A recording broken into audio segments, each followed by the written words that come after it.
A game aimed at a younger audience and backed by banking giant NatWest, Island Saver looks to educate children about recycling and money, the latter the prominent message throughout the game, as you are tasked with balancing costs, being frugal and not trying to get rich quick.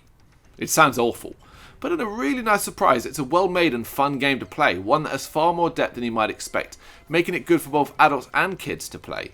However, the best thing of all, it is free, with no hidden charges and only an additional bit of DLC costing money, but there's no impetus to buy that.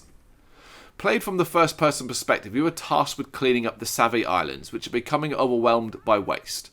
Across 3 locations, you'll have to use your trash blaster to suck up waste and recycle it.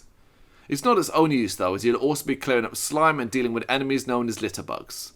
They are attracted to the mounting litter, but can easily be dispatched with a blast of water, the secondary function of the trash blaster.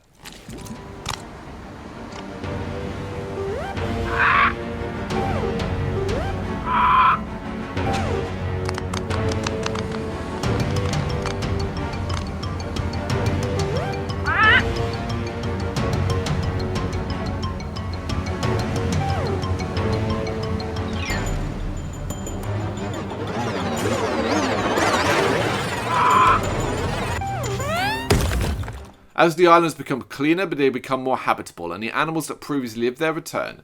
Called Bankimals, they are living animal piggy banks. It's your job to not just encourage their return, but make them happy. Feed them and they'll burst with money. Money that can help you buy upgrades, unlock new areas, and invest in the islands.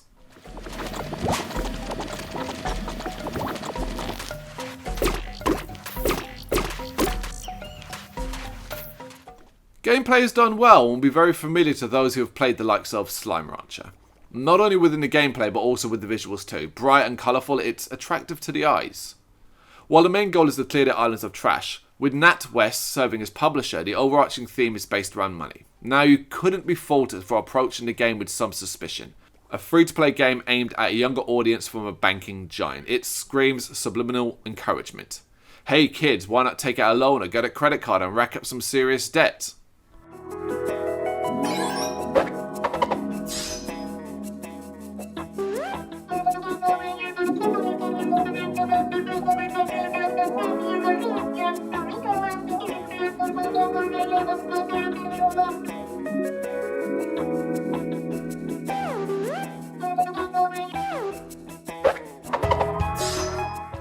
Of course, that's not actually the case here at all. Island Saver is an innocent game that really tries to educate youngsters about money and the banking system, subtle enough to not become tiresome, but relevant enough to leave a slight impression. With each island taking around 2 to 3 hours to complete, you'll get around 8 to 10 hours of gameplay. Considering it is a free-to-play game, Island Saver goes above and beyond to produce quality. Thank you very much for watching. You can check us out on GBHBL.com as well as on Facebook, Instagram, Twitter and Tumblr. Go to Patreon to help us out over there. That's patreon.com/GBHBL, as well as Big Cartel, where you can find some of our merchandise. We have a podcast running on SoundCloud and Apple Podcasts. And of course, if you like this video, do us a favour, hit the subscribe button and help the channel grow. Games, horror and heavy metal. What else is life for?